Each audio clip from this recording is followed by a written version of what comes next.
Hey guys, so it is cold. I'll start there. It is like 15 degrees. Wind is going, but after driving this car around for about a week, the vibration level was just unacceptable.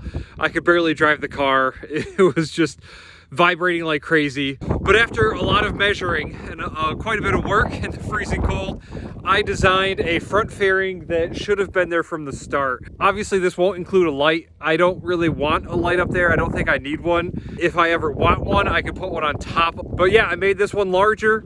I'll get some close-ups of it. This is really what it should have came with. I'm gonna paint this so I can try to use it and just make sure it's gonna be good. But ultimately, it'd be nice if I could send this to a shop somewhere and have an aluminum version made. That might be a little expensive, so if any of you guys have any connections to an aluminum shop that could cut this, let me know. But for now, I'm gonna paint it and try to run it as long as I can to test it. But I'll get some video of it. All right, so you can see this one comes right up to the top, and this is the piece that is just always vibrating. It catches all the wind and just vibrates like crazy. But if you remember, the other one only comes up to something like here. So all of this is exposed for a light, which I don't have and don't really plan on needing. I still left plenty of space, a nice little gap under all of the edge there. So that all should be fine. I'm thinking about getting some weather stripping here. Prinsu actually makes a weather stripping that is an edge cover and has like a little tube that goes on the back side of this to block some wind. And I might pick that up. But that's where I'm at right now. My mouth is numb because it's so cold and so are my fingers, so I'm gonna go inside. Well, I don't know if you can really see out there behind me, but it's snowing like crazy and it is cold. So I'm in here in my garage. I took some measurements of the roof and how close I want to go to the paint. And now I'm transferring that over to construction paper so I can make a little bit of a template. I'm going to test fit that template against the car, make sure that's okay and it's not touching the paint, and make sure it fits. And then I'm going to transfer that over to a piece of wood and start what is going to be kind of a prototype for maybe a metal one in the future. I have this in here. This is a semi-final test fit. I have the bolts coming through from the bottom up this time, and it looks pretty good. So I'm going to take it inside and paint it. I've got some indoor-outdoor primer and some paint. I don't know how long it'll last me with these conditions, just being painted wood, but I'll give it a try, and then hopefully I can get this recreated in aluminum at some point. Super cold, so I'm going to make this short.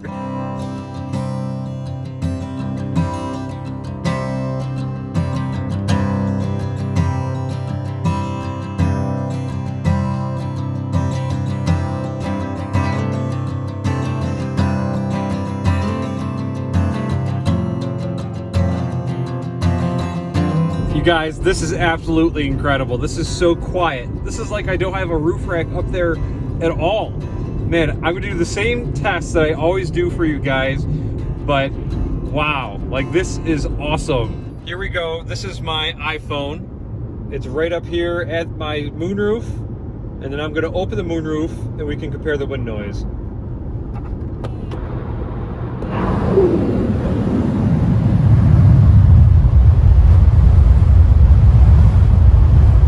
Really not bad at all. Very quiet, very calm.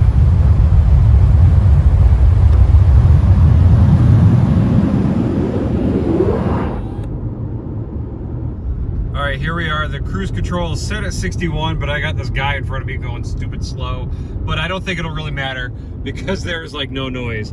So I'll shut up for a second. This is what it sounds like inside the car with the moonroof closed. Really nothing. So we're not gonna waste too much time on that. And then open it up. This is the noise level with the sunscreen open. Still, basically nothing. And this is it with it open. It is incredible. I think this is actually almost quieter than OEM. Quieter than if I did not have a roof rack. This is incredible. You can see the whole shield. So this piece right here is the shield. And I think it's actually making it a quieter driving vehicle. That is amazing. I love it. Man, this is awesome. I love it. This is how it should have came from the factory. All right, so we're back home. I just picked up Caleb from daycare, and I'm happy to report that the wind noise is amazing, as I said in the last clip. I'm really not too sure about efficiency though. This is the very first trip.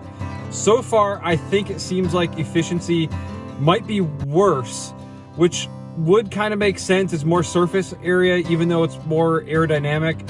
It's just more surface area you got to fight through. I'll keep an eye on that. I'm not really sure. I've been getting around 2.5 miles per kilowatt hour as the winter has set in. It sucks. I hate being that low, but that's pretty much what I've been seeing. But right now on this trip home, I got 2.3. I know it seems like it's worse, but with or without the fairing that came with this roof rack, I was getting like 2.1. So far it could be an improvement over the fairing that they give you, or not using the fairing at all.